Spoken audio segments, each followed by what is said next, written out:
Let me present the screen.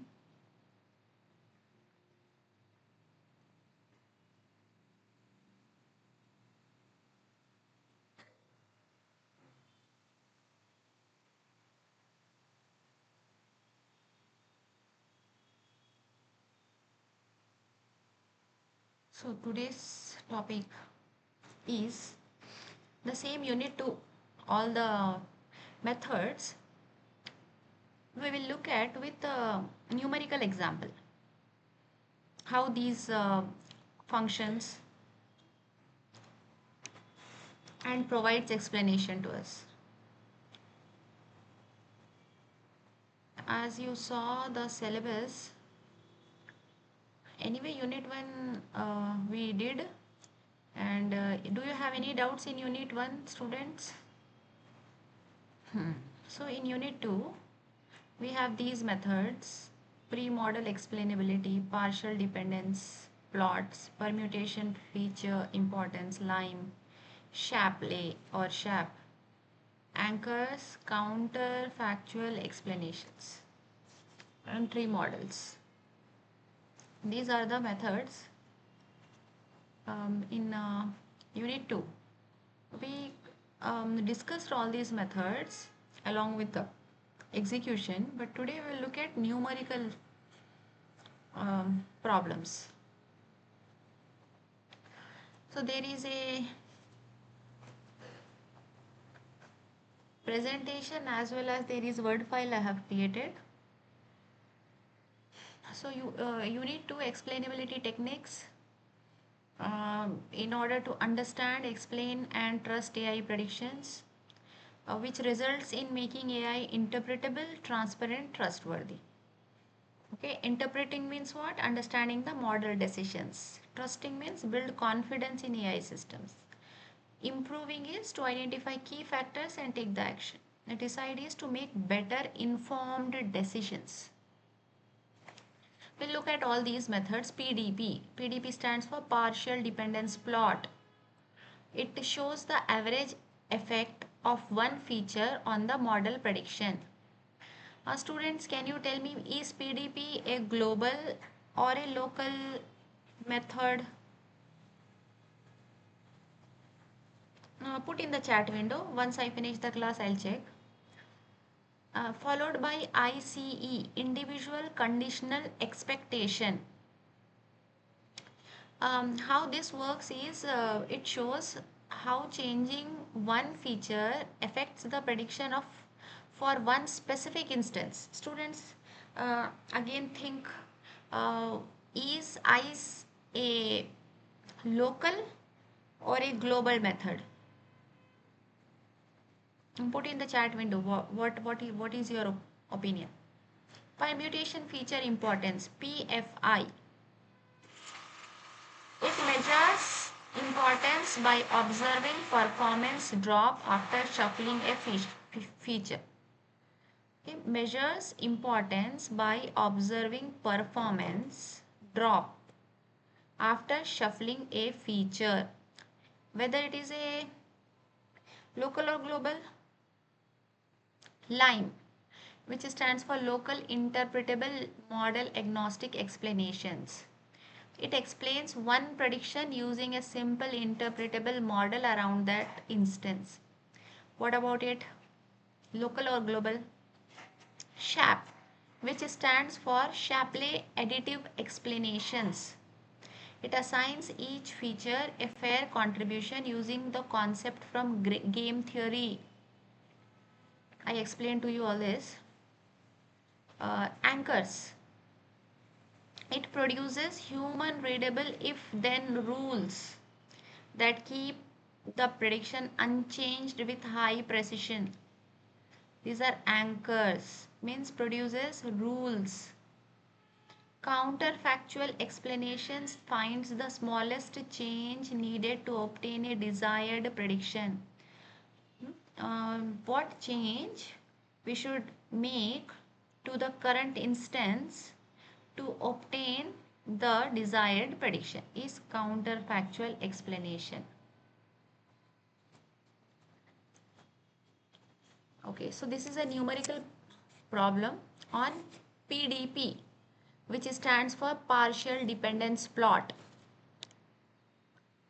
Its definition says that it shows how the prediction changes when one feature changes while all the other features remain averaged over the dataset. It explains the global effect on one feature. So you see here, PDP is a global model for explanation. And what does it do? Well, it changes one feature, other features remains the same, and it observes what is the prediction. The formula is PDS of XS is equal to 1 by n sigma I1 to n f of XS comma XC superset of I. Let us try to understand the meaning of every symbol in this formula. This is the formula for PDP. First PDS, the first left hand side term, it means partial dependence value that we are obtaining. What it means? Dependence value. What is the value which signifies how much the model accuracy is dependent on that particular feature. And S is the feature that is being studied. Out of several features, one will be chosen and will be examined. XS is the chosen value of feature S. When you choose one feature, you are changing the value of that feature. Initially, you may choose a value X. Further, you will choose value Y. Going down the line, you may choose value Z. These values is represented by this XS. C is a collection of all the remaining features. S is the feature that is being studied. When you eliminate it from the list, what are the features that are left? That is denoted by C. XC of I is remaining features from ith training sample. You see there is a summation here, I1 to n. This XC of I means ith training sample. If there are 100 training samples, you have to run this formula for 100 training samples. This is machine learning prediction function. This f of it is function. N number of training samples. So we are taking the average 1 by n on the summation of all the values. Sigma is sum of predictions, and then 1 by n means average prediction. So this PDP formula is clear. If you have any doubt, you can unmute and ask. Going ahead with how the PDP is computed, step-by-step example. Let us consider we have 5 students, A, B, C, D, E. Means these are 5 instances. And we have 3 features. We have 3 features, and there is one more target, which is GPA. Here GPA is not shown because we are now working with features to obtain the GPA. GPA is not a feature, it is a target or a label. This is our original data set. Now in step number 2, let us say we are considering study hours. Here you see S is the feature being studied. Here consider S is equal to study hours. What do you do when you choose study hours? You are varying its value to observe the predictions. When S is study hours, we are assigning a value of 2 initially. In the first run, the value is 2. When we choose the value 2 for the study hours, we are going to change the study hours for all of the training samples. How many we have? 5. We have 5 training samples. For all 5 training samples, we are changing the study hours to 2. We are trying to understand the impact. Attendance and assignment remain same. You can observe here, study hours are 2, 4, 6, 8, 10. Whereas when we have chosen study hours to be studied further and examined its impact, and initially we have assigned a value of 2, every training sample gets a value 2. Attendance 7, here you observe in the original data set 70, 75, 85, 90, 95.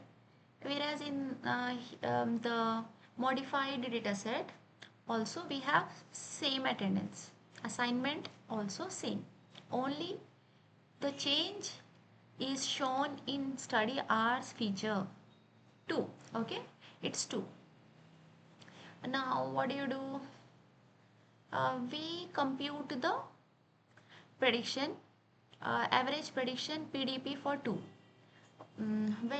Students, try to understand that this 5.0, 5.2, 5.5, we have one machine learning method, right? An algorithm or a model. We are training the data set on ML model. One step ahead, we are trying to understand the prediction. After modifying the study hours to 2, we train the ML model again, and we obtain the GPAs, which are the prediction values. Let us say we obtain 5.0. Here you see, after once ask the model to predict GPA in step number 3. Model has predicted the GPA for modified data set, not the original. A is 5.0, B is 5.2, and so on.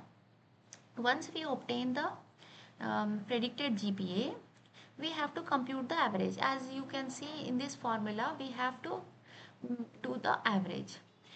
So we add up all of the GPAs, divide by 5, because there are 5 samples, and we obtain average. On average, the GPA is 5.5. Up to here, is everything clear? Going ahead, in step number 5, now we are choosing study hours value to be 4.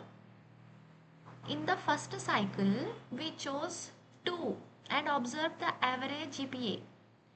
Next, we are choosing 4, and when we choose 4, all of the training samples receive 4 in the feature column of study hours. When we have to run the model again with the modified data set. After running the model again, we obtain GPA. Let us say A GPA 6.0, B 6.3, and so on. Going ahead, we have to apply this formula and obtain the average. So it is 6.6. In the next cycle, third cycle, in the first cycle study hours was 2, second cycle it was 4, third cycle it is chosen to be 6. With 6, again model has to be trained, and model has to be predicted. Actually model not training but rather predicting. Model has to predict with these updated values, and the average we obtained was 7.8. Going on, study hours was 8, the average was 9.0. When study hours was 10, the average was 9.3. So what do you observe? What do you observe in this? Can anyone tell me what do you observe?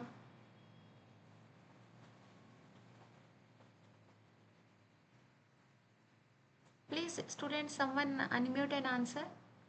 What is your observation when our data set was modified to take 2 as the value for all the training samples in the features study hours? We obtained a certain mm, averaged this value, and again we go for next cycle. So first one, it was 5.5 when it was when study hours was 2. In the second cycle, the average GPA increased to 6.6, from 5.5 to 6.6. What do you understand from this? This study hours is contributing, no, in our prediction. When study hours is 6, our average value is 7.8. This is our GPA. And 9.2, 9.3. You can observe clearly that you have a increase in GPA when you are increasing the study hours. So that is what is demonstrated through PDP, and one plot will be generated. I showed you a plot. It is like a line graph. A line passes through. X-axis is your study hours, y-axis is your GPA. Here complete PDP algorithm you can find. First you have to choose one feature, fix one value, and replace that feature with 2 for every student. Keep all other features unchanged, then predict GPA using the trained model, and take the average and repeat for all other values. How many values you want to experiment? For all the values you have to repeat this cycle. Finally, you have to join all the points to obtain the PDP curve. Finally, the output of PDP is a curve. Let's focus our attention to the next model, which is individual conditional expectation, ICE. ICE plot show how the prediction changes for one individual instance. If you observe here in PDP, we were concerned with all the instances. Therefore, it is a global method. We have worked upon all of these instances finally to obtain the average GPA. And when you look at the advantages of PDP, you can see that it provides global explanation and visualization, and it can works with multiple models. The limitation is that it assumes features are independent, and it can be misleading when features are highly correlated. You have to be careful. That's why you have to study your data set.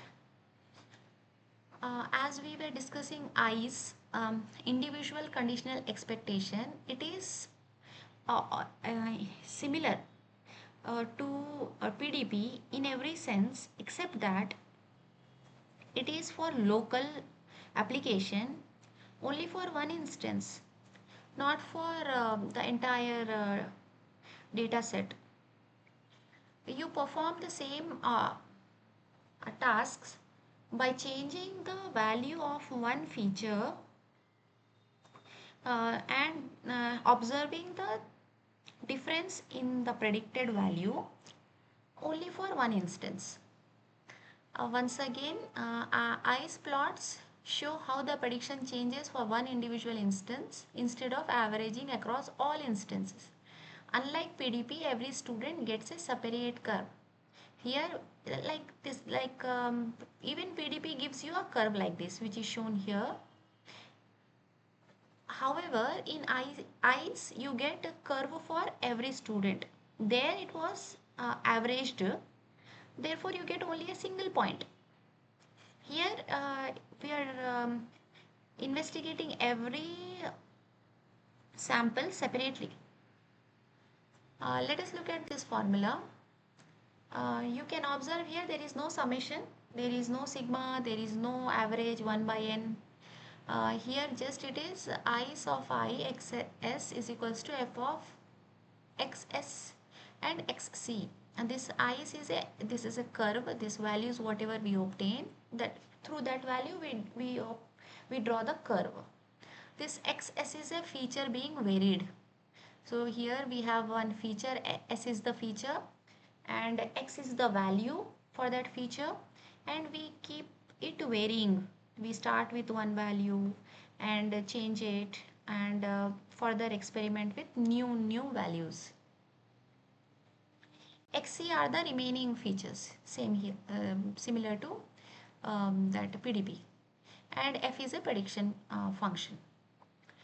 How values are obtained? This is a step-by-step process. Choose one student. Let us say we are choosing student A.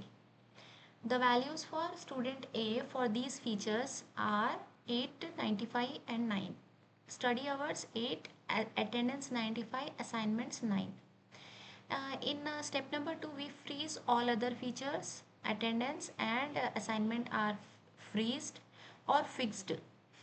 Yeah, in one more way you can perform this PDP and ICE.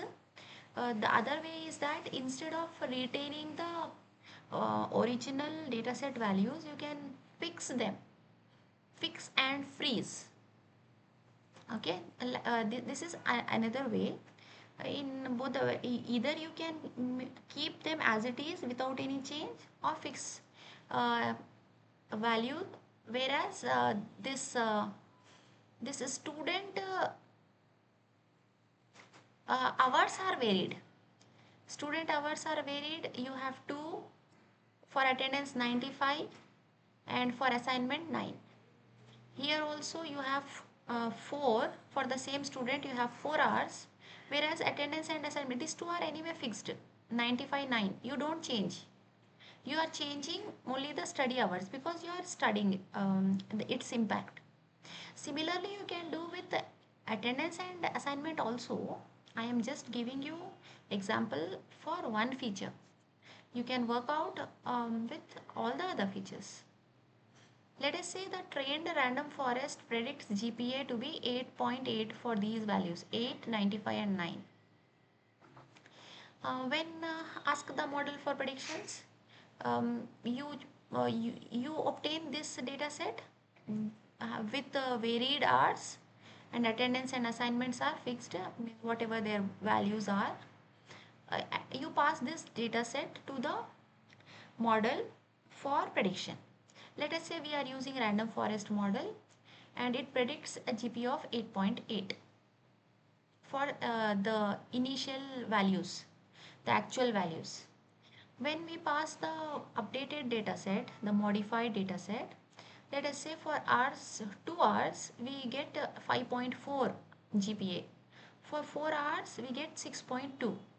And we plot here, this is ICE plot. On x-axis, you have the feature which is under study. Here it is study hours. On y-axis, it is the level which is a predicted GPA. 5.4, 6.2. Let us say this is 5.4 when study hours 2 GPA is 5.4, and when study hours 4 GPA is 6.2. When study hours, you can see here this is a linear line which is showing the study hours is directly proportional to this predicted GPA, because whenever there is an increase in study hours, GPA is also increasing. So student A, we obtained this. For student B also we can perform.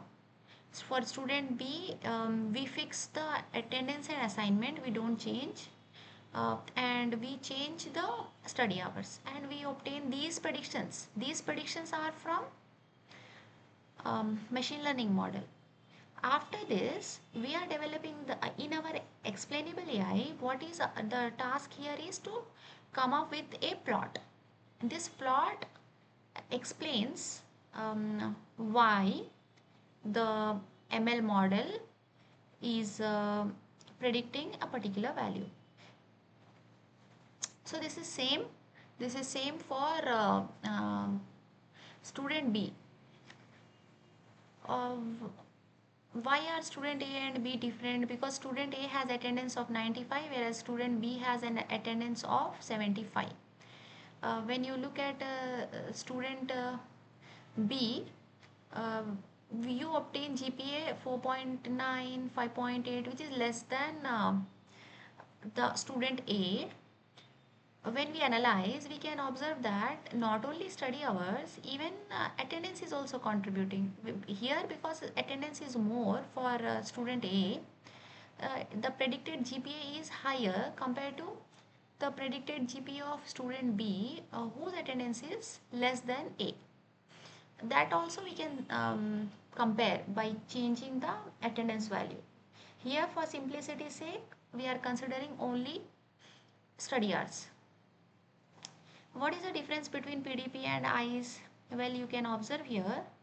PDP, it changes one feature for all students, whereas ICE changes one feature for one student at a time. These predictions, PDP predict GPA for every modified student. ICE predicts GPA only for the selected student. PDP averages all predictions. ICE, there is no averaging. PDP produces one global curve, whereas ICE produces one curve per student.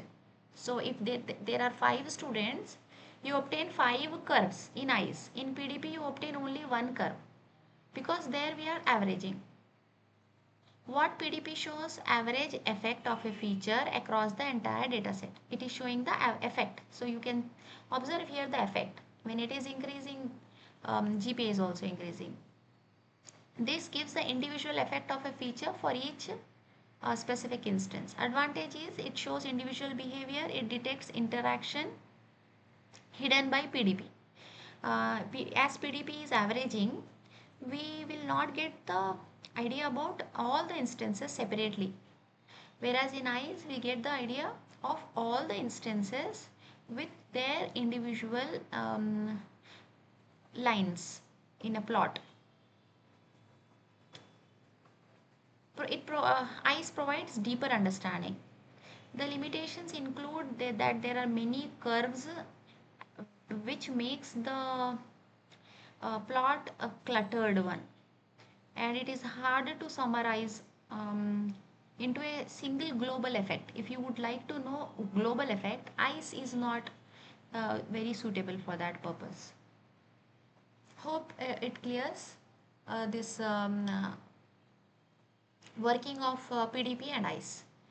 Moving on, next is permutation feature importance, PFI.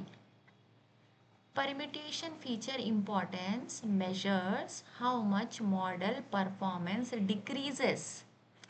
Please try to um, differentiate between these models. In PDP, we are observing how the change in one feature is impacting the prediction. Now, when you look at the definition of PFI, it says how much model performance decreases. Okay, we are here concerned with how much it is decreasing. There we were concerned with how much it is changing. It could be increase or decrease. When one feature is randomly shuffled, there we were choosing values and assigning to features, predicting the labels and observing. Here we are not choosing a new value, rather the values which are already there in that feature are shuffled.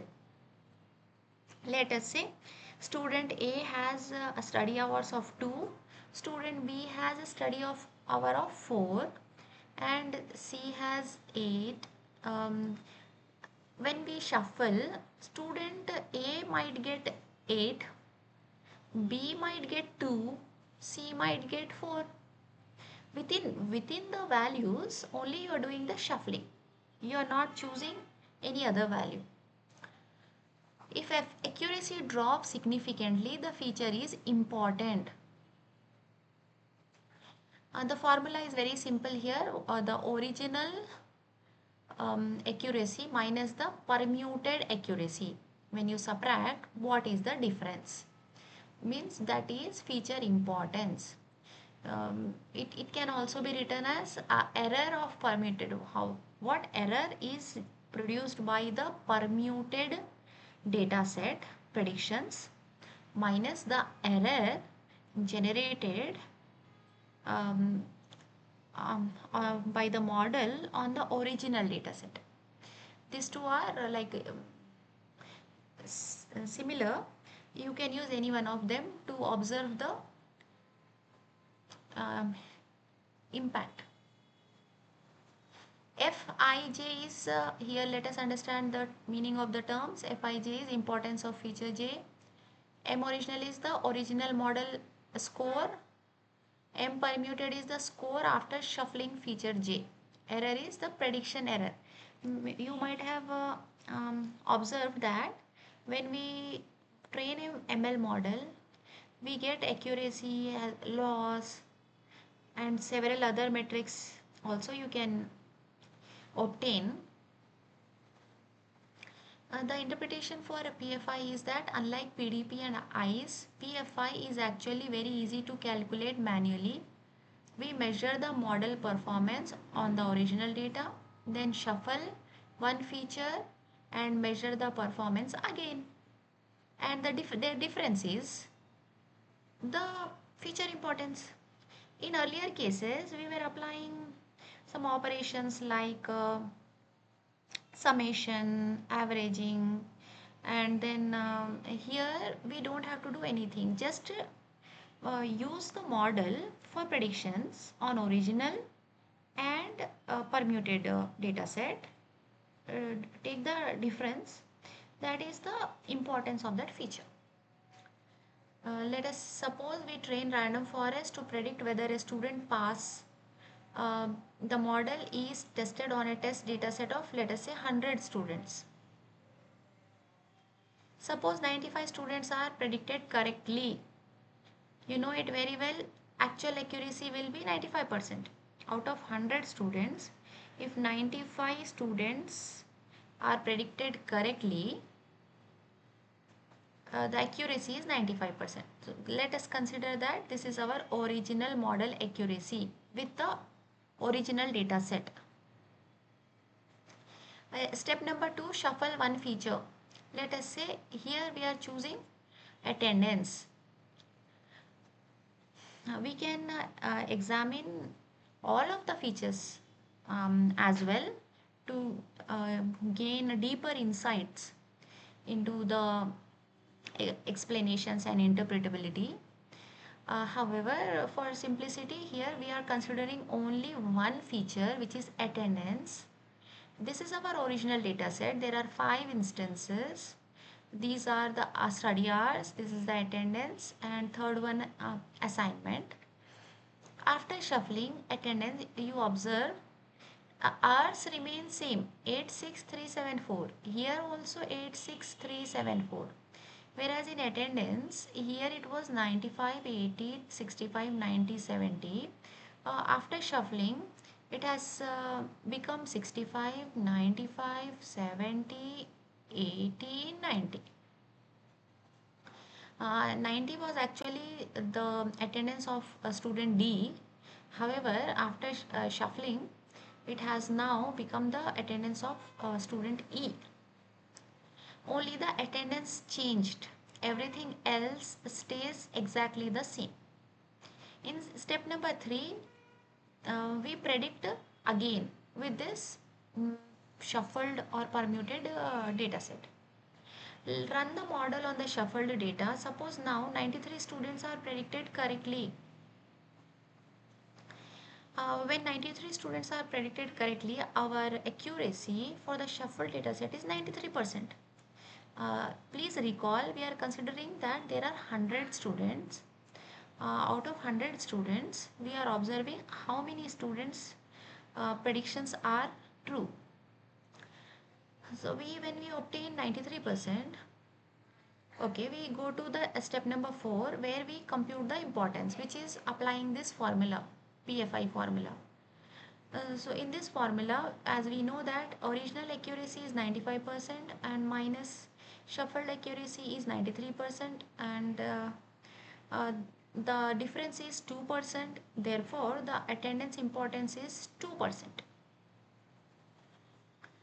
Now let us consider in the next phase study hours. Restore original data. Let us consider the original data.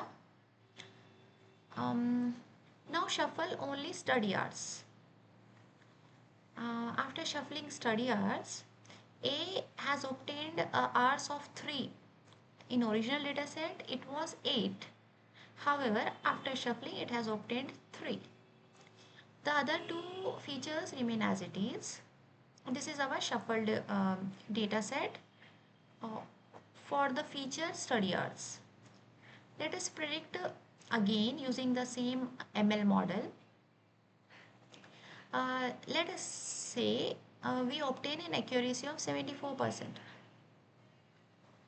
When we subtract, apply this formula, original accuracy is 95% on original data set.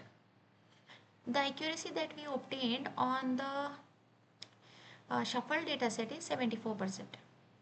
The difference is 21%. Therefore, we can conclude that study hours importance is 21%.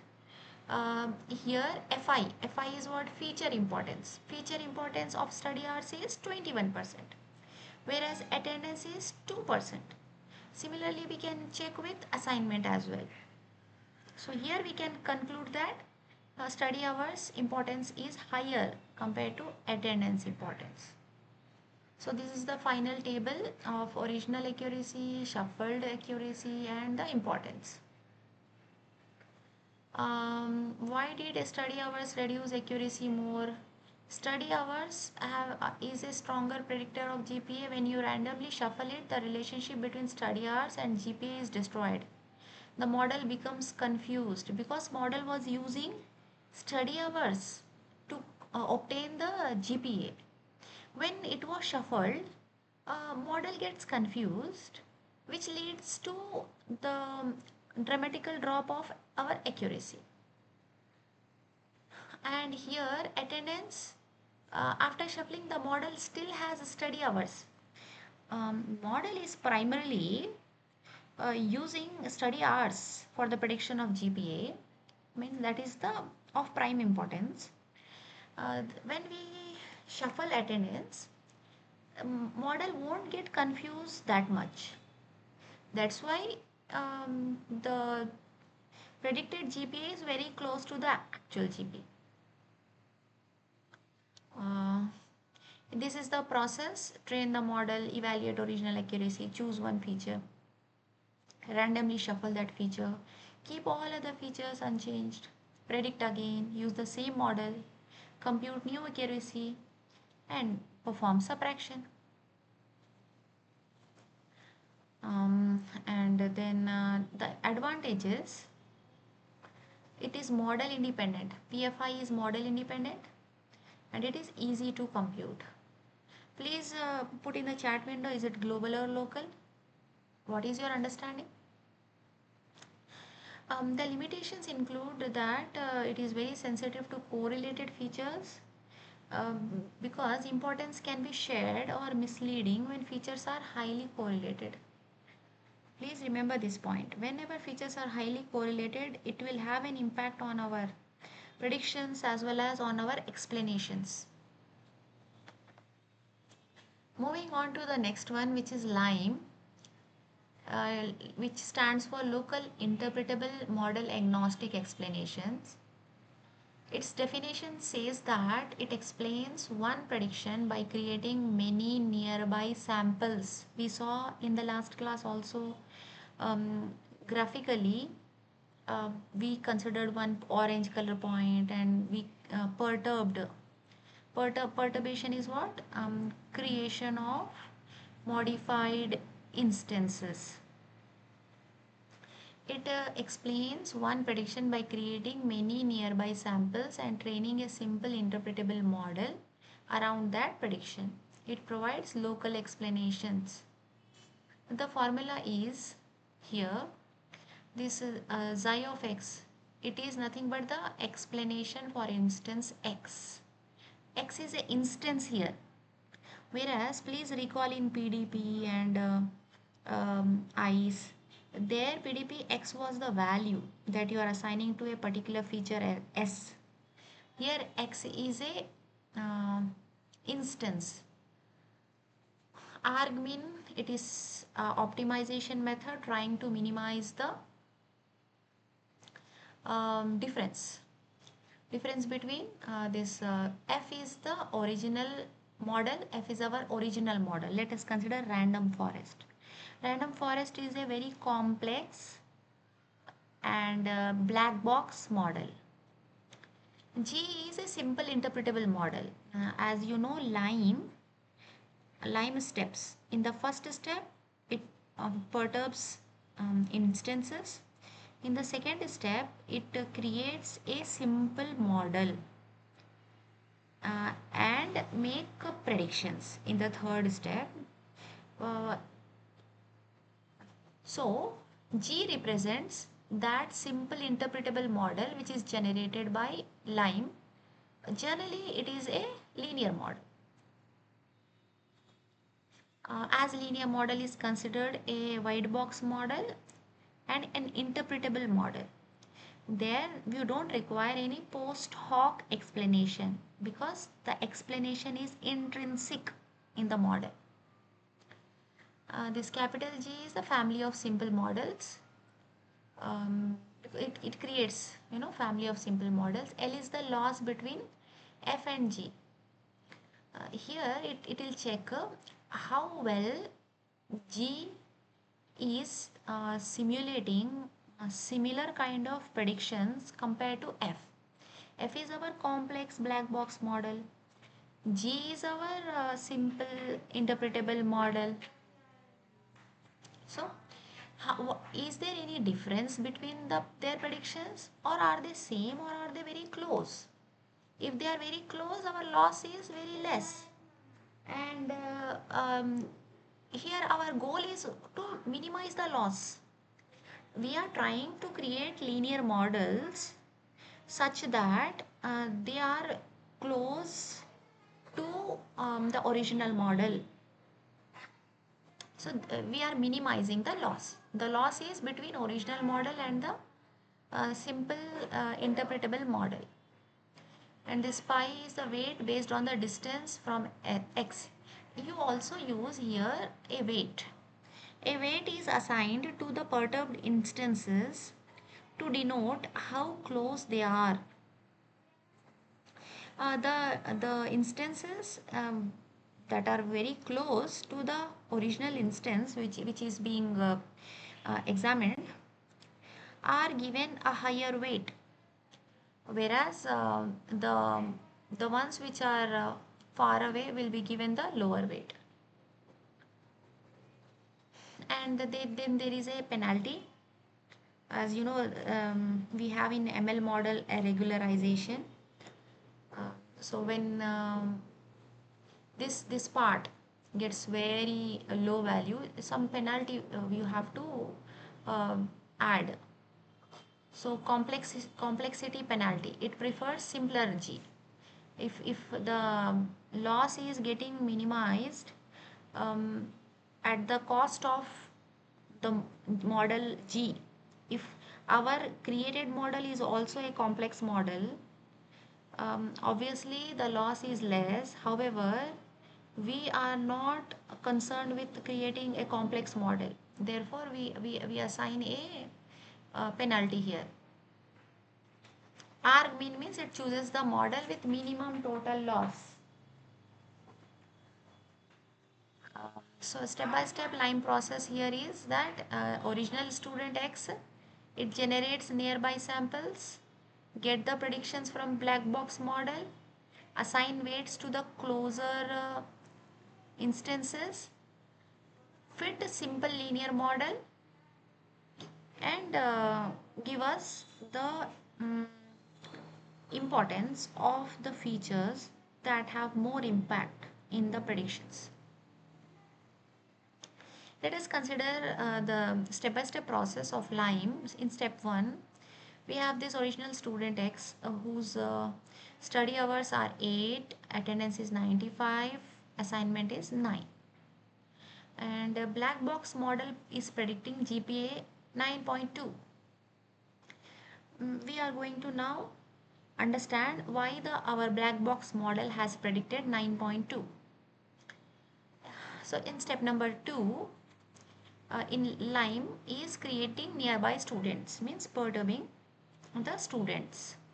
Perturbing means what? The original instance is modified to create multiple instances. Lime generates many students close to the original student. Original student, you observe here, study hours 8, attendance 95, assignment 9. Now these are perturbed images. S1, study hours 7, attendance 95, assignment 9. You can observe here it is very close to the original, just 1 hour difference. S2 is 8, 99. S3 is 9, 96, 9. All these are very close. So when you consider the Euclidean distance between the original and the perturbed instances, the one which gives us the minimum Euclidean distance will be assigned a higher weight. So here you can see the weight function. This is the weight function. The closer the perturbed instance is, the higher the weight it receives. Because here we are in this formula, you see we are also using the weight. Give more weight to nearby students. Get predict. Yeah. After step number 2, after a perturbed instances are created, means a new data set is created, we have to get the predictions from the black box model for all of these perturbed instances. In that is step number 3. In step number 4, we assign the weights to the perturbed instances. So we obtain the distance, Euclidean distance, as you know that A7 minus 8 plus 95 minus 95 plus 9 minus 9. When you obtain just 1, it might get a higher weight. So you see S1 weight is 0.9, whereas S2 weight is 0.75. You can clearly observe here there is a difference of just 1 hour. It is very close. So closer students in feature space get higher weights. That is step number 4. In step number 5, we fit a simple weighted linear model. And now Lime creates one simple model, which is G. You observe here, G of X is equals to beta naught plus beta 1. You know linear equation. Same thing. Here we have 3 features. So beta 1 H. H denotes study hours. Beta 2 A denotes attendance. And beta 3 S, which is assignment. And beta naught, we have an intercept. So G of X is this, where betas are all the betas are nothing but the coefficients learned by weighted regression. So this regression is a weighted regression. Lime now fits a weighted linear regression. Once the model is predicting, we have the predicted original models GPA, and now we have the predicted simple models GPA. If they are very close, we will observe what are the coefficients. What is beta 1 value, what is beta 2, what is beta 3.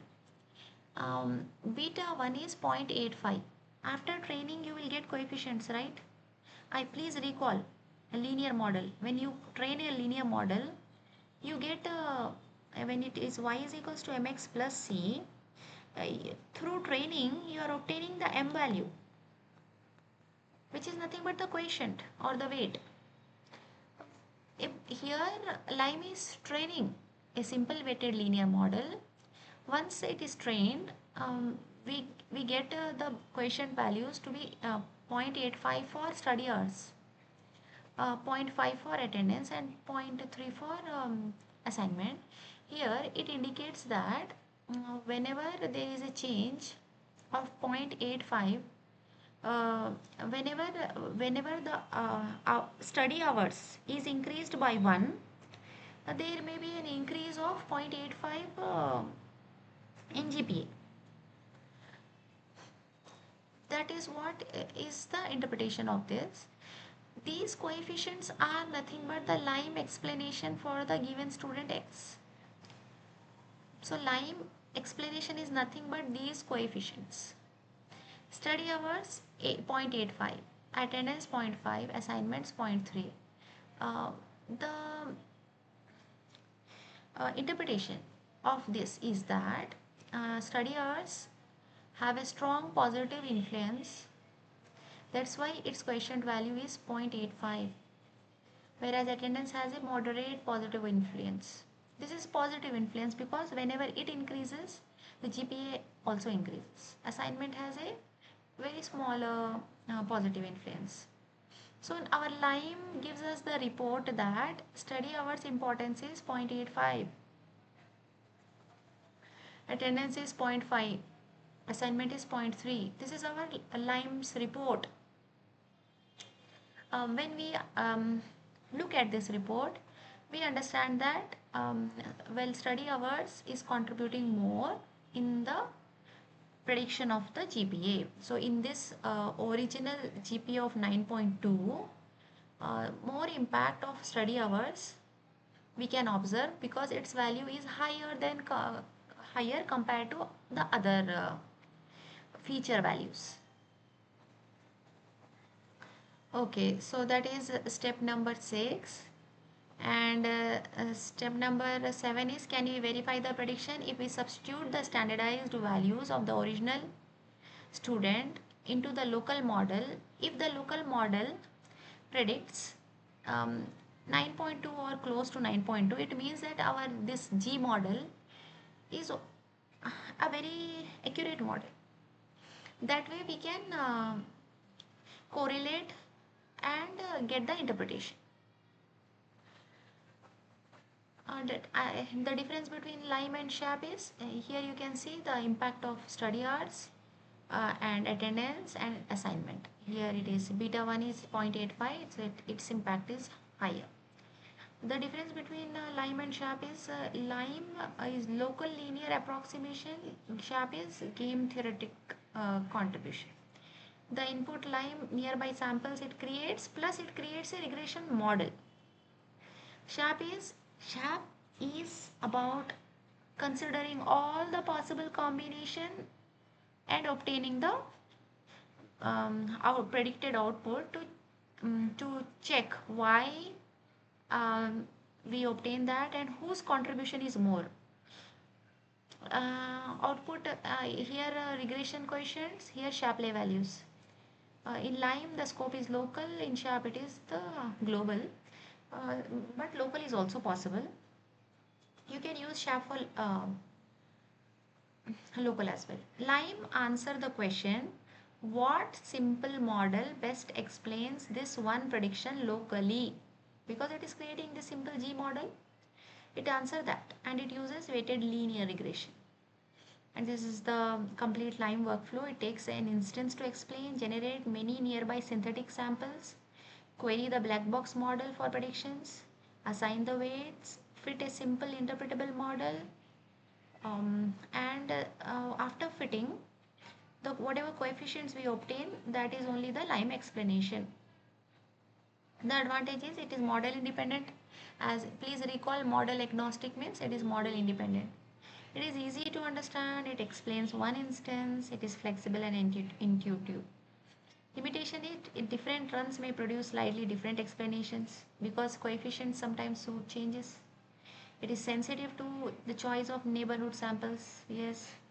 Um, what are the neighborhood samples that we are considering, that also has an impact.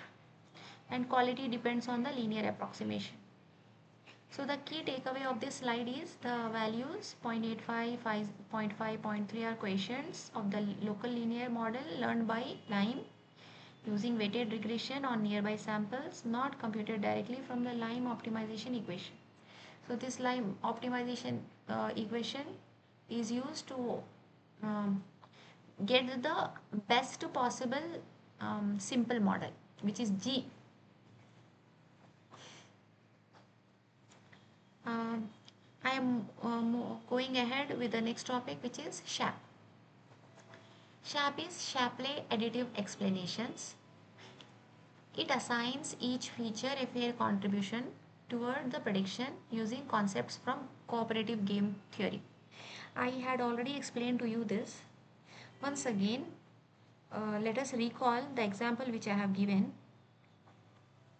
Let us take the example of Cricket World Cup. So in the World Cup, the winners get a very high prize amount, and every player gets some amount from that prize amount. Let us say there are 11 players and we get 11 lakh rupees.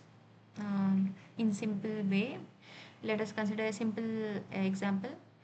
So 11 lakh rupees for 11 players. Out of those 11 players, what we do, we remove player number 1 and we check with player only player all the 10 players would win or not without player 1. So what is the accuracy? Okay. With player 1 anyway, the World Cup is won.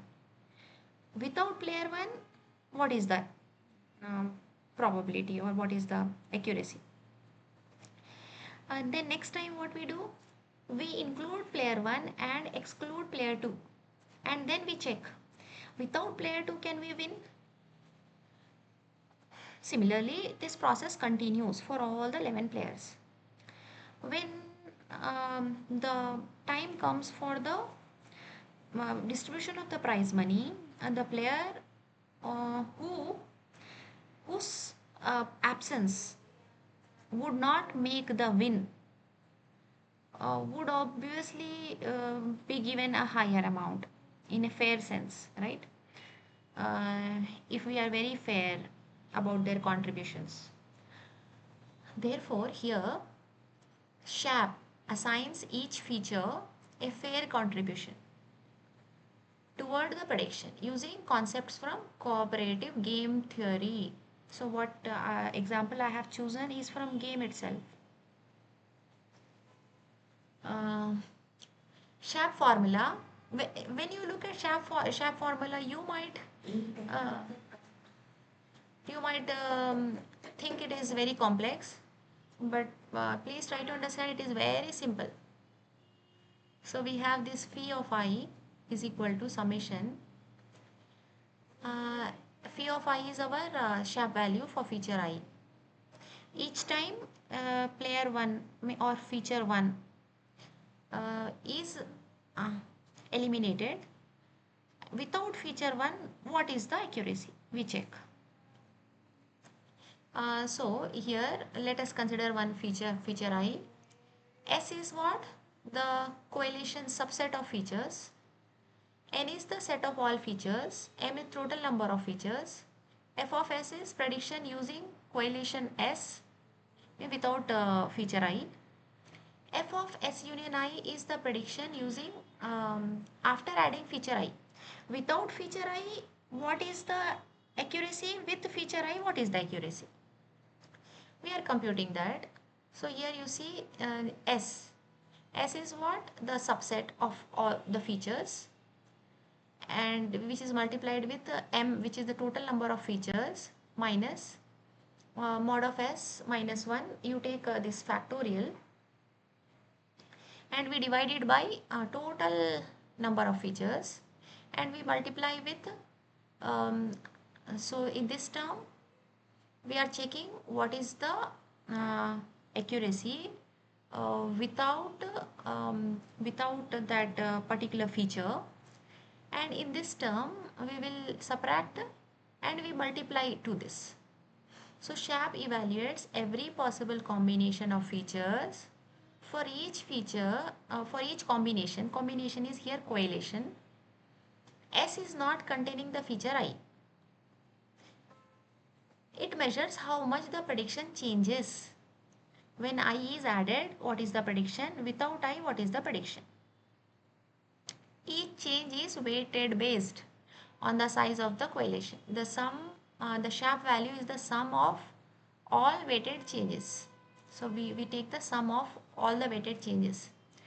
Let us consider one example. Consider three features: study hours, attendance, assignment. Okay, HAS. There are totally three features. So M is equals to 3. Now we want the SHAP value of study hours H. Now we are considering H. H is I. In the step number 2, model prediction for every combination. This we have to train the model and take the predictions uh, without any feature. This first one, without any feature, the prediction is 6.2. Just using study hours, just study hours, the prediction is 7.5. Just A is 6.8. Just S is 6.4. Now we will combine study hours H comma attendance. What is the prediction? 8.7. So we obtain all the combinations, like when you say 2 power 2, so you take 0 0 0 1 1 0 1 1. Similar to that, we check we take all the possible combinations we can get from these three features and we train the model accordingly. In step 3, we compute the study hours contribution. Consider every subset that does not contain H. So without H, what are the subsets? Empty subset, attendance subset, assignment subset, and attendance and assignment subset. Out of these, all the features, eliminate H, remove H and check. Okay, so we get four subsets. So S is S, here you see S is a subset. First one is without any features. F of S is 6.2. This is without H. Here there is no H. F of S union H. Now empty set. In empty set we join H. Means we want to check without H with H. So the first column is without H. The second column is with H after adding H. Next subset is A. So next subset is A. This A without H, it is 6.8. Just A is 6.8. When you add H, so A comma H. What is A comma H? It is 8.7. So here it is 8.7. You are checking the contribution here, the difference. 7.5 minus 6.0 is 1.5. So here in this case, when there are no features, when you are adding only study hours and obtaining the prediction, the contribution is 1.5. With A and without, means A with H and without H, the difference is 1.9. S, the difference is 1.8. A comma S, the difference is 1.7. So in step number 3, we take the contribution values, that is the difference, without the chosen feature and with the chosen feature. Step number 4 is computing the SHAP weights. So here this SHAP weights, when we are computing, subset is empty subset. What is the mod of S? S is what? Subsets. You see, S is nothing but the subsets. Mod of S is 0. and put these values 0 factorial here. S is 0, 0 factorial into this m is 3, s is 0, 3 minus 1 is 2, 2 factorial. So 0 factorial multiplied with 2 factorial divided by m is what? Total number of features, which is 3. So 3 factorial. Okay, which is equal to 1 into 2 by 6, which the weight is 1 by 3. You please pay attention here. In the last line also, we have used a weighted linear regression. We computed the weights. Here also we are computing the weights by using this part. The second part of the formula is computed in step number 3. The first part of the formula we are computing in step number 4. Okay, which are sharp weights. A means what is the size of S? Only 1, because in that subset we have only one feature. In this subset we have only one feature. So substitute the values, we obtain 1 by 6. S is also one feature. Substitute the value, we obtain the same weight. We have now two features in this subset. The length of S is 2. Now substitute these values, we obtain 1 by 3 as the weight. That is step number 4. In step number 5, we multiply contributions by weight and sum. So here we have this sum and here we have this weight. We multiply them. Here you see multiplication is there. We multiply all of these. After multiplying, we obtain the weight contribution. Contribution into weight 0.5, 0.3, we obtain all this, and finally we obtain sum of weighted contributions. Sum of weighted, because here you see it is summation. Sum of weighted contribution is 1.68. So we have just taken the seal value of this, and approximately the contribution of study hours is 1.7. Similarly, when you repeat this process for attendance as well as assignment, you will obtain for attendance 0.95 and for assignment it is 0.55. So what we did, you see this process is very simple. Please you just try. I'll share this. You just try, and then when you look at baseline, which is expected prediction using no feature, is this. Now sharp values, feature contribution, study hour is contributing 1.68. The interpretation is that it is most important positive contributor. Attendance is 0.95, which is moderate positive contributor. And this values is relevant for all of the instances, whereas in our last computations which we did using Lime, that was applicable only for that particular chosen instance. It was local, whereas here when we are claiming that sharp feature contributions are these, which are listed in column number 2, we say that this is relevant for all the instances. So here using all the features, the model was predicting 9.2, and when we check the sharp values, when we add up, we are getting 9.2. Look at it, how accurate sharp is. 9.2 was the model prediction using all the 3 features.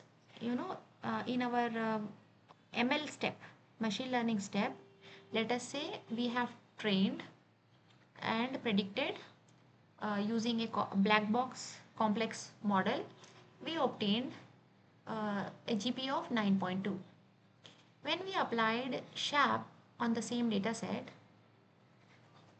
the previous data set only, here data set is not mentioned, the previous one same, here we obtain the sharp value of we obtain 9.2 only.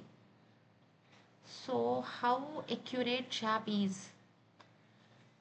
You just use in this the base prediction 6.0 without any features. Now the contribution of study hours is 1.68. Add that. Contribution of attendance is 0.95 and assignment is 0.57. When you add up all this, you get 9.2, which matches the model prediction exactly. So why do sharp values always add up to the prediction? Uh, this is the defining property of sharp, because f of x is the final model prediction, e of f of x is the baseline prediction, and sharp values we are obtaining their contributions when you add up. This equation guarantees that the explanation is complete. Every feature's contribution add up exactly to the model prediction. Therefore, mathematically, sharp is more accurate. Uh, what does each sharp value mean? If phi value is greater than 0, uh, feature I pushes the prediction higher. If it is less than 0, it pushes it lower. If it is the mod of that, the magnitude shows the strength of impact. Sum of all contributions plus baseline is equals to final prediction. This is the baseline prediction without any features. Sharp workflow, for you can do it for one prediction also. In that we choose one instance, because sharp is both local and global. This process whatever we have just now gone through is for global. For local, choose instance to explain just one instance. Consider all possible combinations. Get model prediction for each combination. Compute weighted marginal contributions.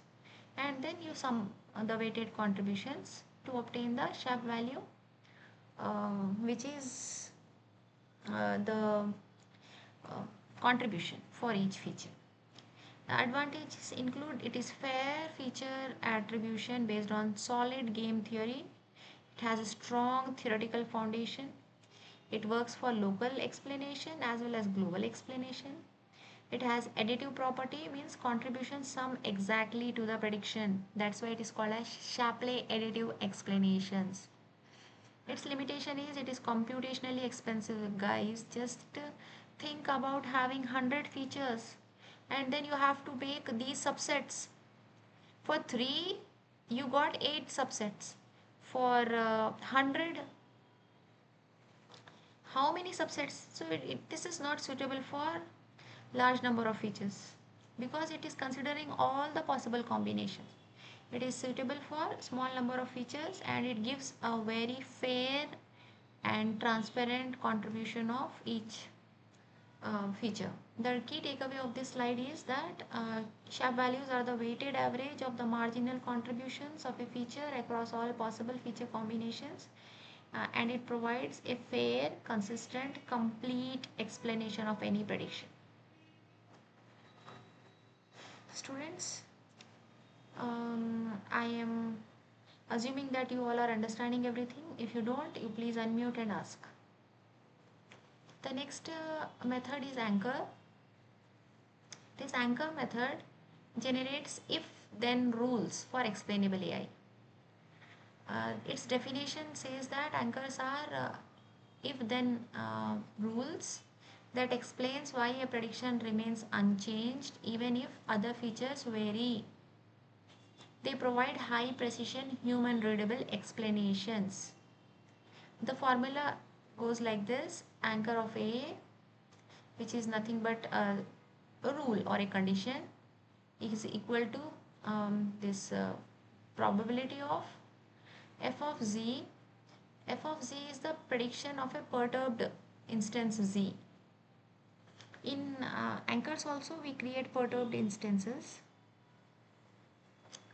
Is it equal to the f of x? F of x is the prediction of the original instance. Such that A of z is the perturbed instance z satisfy the anchor rule 1, anchor rule A. Then A of z is equals to 1. So you just try to visualize how it goes. There is a data instance. That instance is giving us a prediction. Now this anchor method creates several perturbed instances.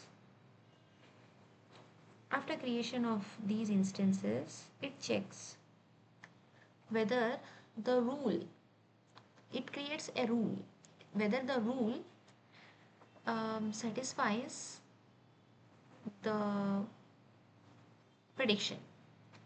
Okay, is it equal to the original prediction? If it is equal, it means that that particular rule holds for the perturbed instance, therefore a of z is equals to 1. Anchors works by testing many perturbations, which are nothing but the modified versions of the instance.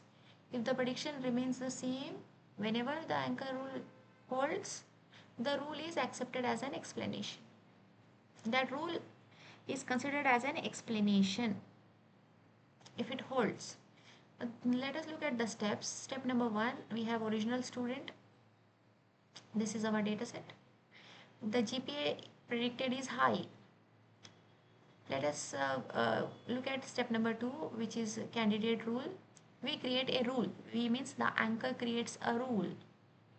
The rule it created is study hour greater than 7. It says that when study hours are greater than 7, the GPA always gives us a high value. Once we create this rule, which is study hours greater than 7, we keep study hours to be 8 for all of the perturbed instances and randomly change other features. Because here you see, if study hour greater than 7, which means study hour 8. So we take 8 and we randomly change other features and make predictions.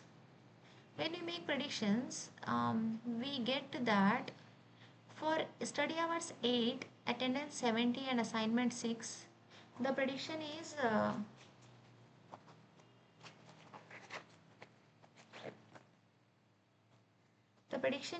low. Okay, which means this rule is not satisfying the explanation condition. This rule is not correct. Guys, are you is it making sense? Please, you can ask for any doubt anytime. So this rule does not hold for all of these instances. This rule does not give high when the hours are 8 and attendance and assignment are 70 and 6. Therefore, we eliminate this rule.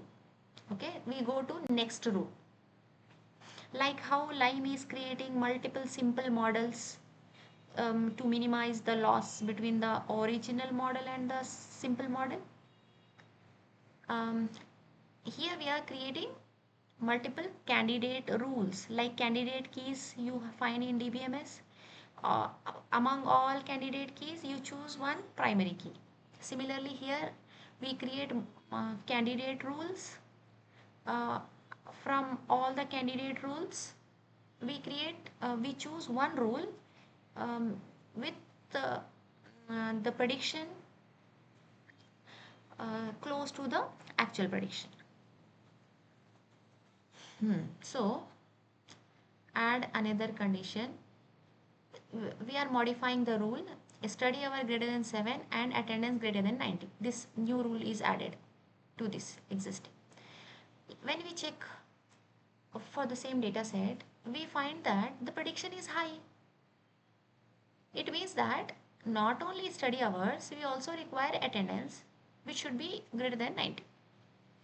Then the prediction will give us high. Rule condition satisfies in all rows. Original also we were getting high. Now as per this rule also we are getting high. It means that this rule is the one which gives us explanation for the prediction. Rule condition satisfied in all rows. Prediction remains high for every sample. This looks good. This looks like a good anchor. Okay, this is like a good anchor because this rule is considered to be an anchor. So you can see here anchor image. So that is step number 3. Step number 4, compute anchor precision. When we compute the anchor precision, assume we generate 1000 perturbed students that satisfy the rule. Okay, 1000 perturbed students we have generated. Out of 1000 predicted high we are getting 980 times, and predicted medium 20 times, low 0, so total 1000. This rule means this anchor is giving us 980 correct predictions, which means our prediction percentage is 98%, and this precision is very high, which is greater than 95%. We can accept this anchor for like a tool for explanation across all the instances. This is step number 4. Step number 5, final anchor. Final anchor, which is nothing but the explanation that we created, is this. As long as the study hours greater than 7, attendance greater than 90, the model predicts high GPA, even if other features changes. Okay, this is our explanation.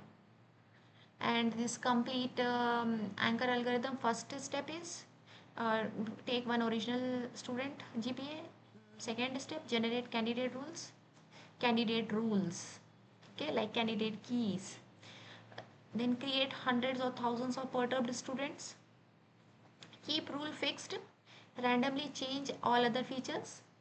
Predict again using the model. What is the model's prediction? You compute the precision of each rule. Choose the smallest rule with high precision. Final anchor is obtained. The advantage is it is human readable. If then rules are human readable, it gives a high precision, and it is model agnostic. It is easy to communicate to non-technical users. It is good for actionable insights. Limitation is difficult to find anchors in high dimensional data. Means same like SHAP. The problem what was there in SHAP, it cannot work with more features, which is nothing but high dimensional data, because it cannot create so many combinations. Even in anchors, we have to look for multiple rules across multiple features. Therefore, this is also not very suitable for high dimensional data. This is the last one, counterfactual explanation. Counterfactual explanation answer the question, what is the smallest change needed to obtain a different prediction? This is the formula. X is the original student. X dash is the modified student, which is nothing but our candidate solution. X asterisk is the best counterfactual, means optimal solution. F of X dash is the prediction after modification. Y dash is desired prediction. D of X comma Y dash is the distance between original and the modified student, means prediction. This lambda is balancing the constant. Arg-min is the find the modification with minimum total cost. Arg-min will always minimize the cost, minimize the loss. Okay. Step 1, original student is 688 and model prediction is 6.8. Now you see this is entirely different from all the previous techniques.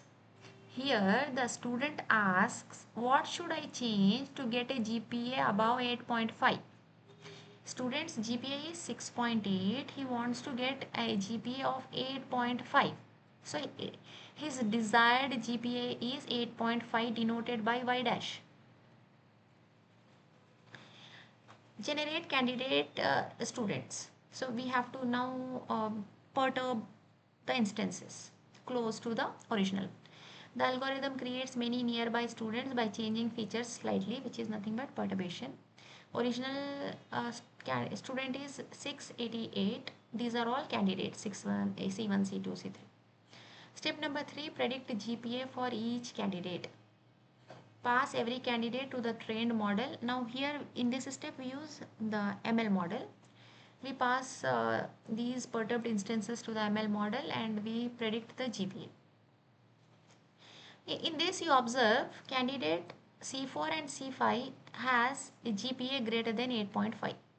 C4 has 8.7, C5 has 9.1. So C4 study hours 8, attendance 92, assignment 8 is obtaining 8.7, and C5 hours 9, attendance 94, assignment 8 is getting 9.1. In this we have to identify the candidate instances whose GPA is greater than 8.5, because our goal is to understand and get the changes that are required in our features to obtain the desired GPA. In step number 4, we compute the amount of change distance. See, look at here. Here hours plus 1, plus 2, plus 1, plus 2, plus 3. This is 6. C1 is 7. So it is plus 1. Okay, this is 80. This is 82. So plus 2. You compute the distance. Okay. And then is there a better candidate? C1, C2, C3 are not better because their GPAs are less than the desired GPA. Our desired GPA is 8.5. Only there are two candidates that are satisfying our condition. So this is yes and yes. And so we compare the distance. You can use Manhattan distance, Euclidean distance. Among candidates that meet the target, C4 required the smallest change. Yeah, now very important point you have to remember. Even though C4, C5 both are satisfying the condition of having a greater GPA than 8.5, however, you cannot choose C5 because the distance is very high. So one more condition here is that among all the candidates, you have to find a candidate whose distance is the minimum among all the candidates that satisfy the condition. Our condition is what? GPA should be greater than 8.5. So we use C4. We take C4 and not C5. Among candidates that meet the target, C4 requires the smallest change. C4 requires the smallest change, as well as C4 is supporting this criteria of 8.5 GPA.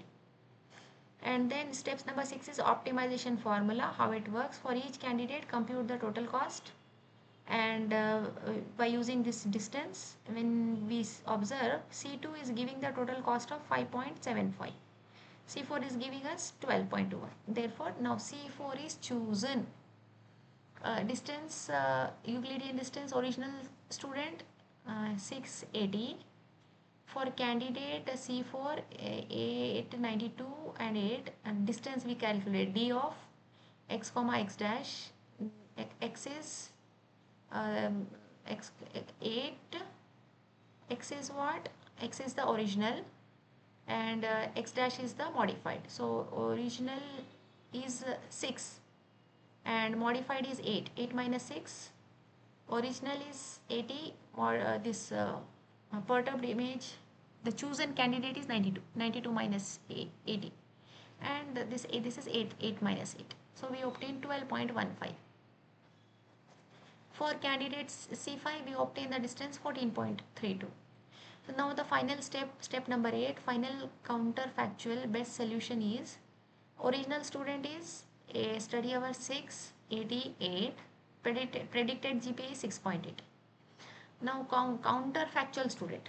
Okay, counterfactual student is C4. So what this original has to do, increase study hours by 2, means add 2 to the current study hours. Current we have 6, by adding 2 it becomes 8. Currently we have 80% attendance, we have to add more 12% attendance. And assignment is same, so no change. When we apply this change, the student, the original student who wanted a GPA of 8.5 would obtain the predicted GPA to be 8.7. Okay, the advantages is provides actionable recommendations, easy for non-technical users, helps in decision making, works for both classification and regression. Limitation is that it finds the optimal solution can be computationally expensive. If you look at this, you have to do for many perturbed instances all these calculations, finding the Euclidean distance, Manhattan distance, and putting all these in this formula may suggest unrealistic or impossible changes. Sometimes it may suggest unrealistic and impossible changes. Quality depends on model accuracy and data distribution. There is a difference. The summary is this PDP formula, it is global, ICE is local, PFI is global, LIME is local, SHAP is both local global, anchors is local, counterfactual is local. Well, this is it.